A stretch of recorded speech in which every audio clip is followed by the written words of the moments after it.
ایک بات اور آپ کو یہ کہنی ہے کہ علماء کرام جو ہیں وہ آزادانہ کام کریں. بسا اوقات بہت جگہوں پر یہ ہو رہا ہے کہ بات تھوڑی سی بعض لوگوں کو تلخ لگے گی، لیکن حقائق یہاں سب بول رہے ہیں، اس لیے میں بھی ایک اپنا 50 سالہ تجربہ آپ کے سامنے رکھنے کے لیے یہ بات کہہ رہا ہوں کہ بہت جگہوں پر علماء کو مختلف محاذوں پر کام کرنے میں سب سے بڑی مانع تبلیغی جماعت ثابت ہو رہی ہے. وہ ان کو کام مختلف محاذوں پہ کرنے نہیں دے رہی. ان بیچاروں کا اپنا ماننا یہ ہے کہ ان کے ہی ایک راستے سے آئیں. میں اس کی ایک چھوٹی مثال آپ کو دینا چاہتا ہوں.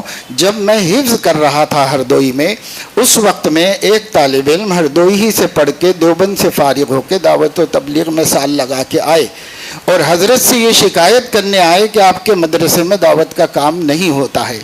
اس پر حضرت بہت سی مثالوں سے ان کو سمجھا رہے تھے، صبر سے اپنے ہی شاگرد کو. ایک مثال یہ دی کہ تمہارے گاؤں میں جامع مسجد ہے نا؟ کہا اس جامع مسجد میں آنے کے کتنے راستے ہیں؟ تو انہوں نے کہا 3 راستے ہیں، داہنے بامنے سے راستہ ہے. اگر عصر کی اذان ہو جائے اور اس مسجد کے اندر لوگ نماز پڑھنے آئیں، ایک راستے سے آپ آتے ہیں، باقی لوگ دوسرے راستوں سے آئیں، تو وہ جو دوسرے راستوں سے آئے وہ عصر میں شریک ہوئے کہ نہیں ہوئے؟ تو مجھے اب تک اچھی طرح یاد ہے کہ انہوں نے کہا کہ میں تو یہی کہوں گا کہ میں جس راستے سے آیا اسی سے آنے والے کی نماز ہوئی.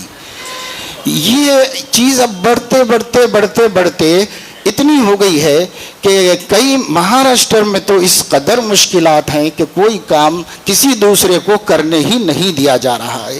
تو میں علماء سے اللہ کے نام پر اپیل کروں گا، دعوت و تبلیغ کا مکمل ساتھ دیجیے، بھرپور ساتھ دیجیے، باہر سے دیجیے، اور آپ جو ہیں اپنا کام، اپنی ذمہ داریوں کو تمام محاذوں پر دین کو زندہ کرنے کے لیے سنجیدہ ہو جائیے اور اس طرح کام کیجیے. یہ ایک بڑی مشکل میرے سامنے ہے، اس وجہ سے میں نے یہاں بیان کر دی. گو یہ ہے کہ آپ کا تجربہ اس کے خلاف ہو، میں کسی سے اختلاف نہیں کرتا.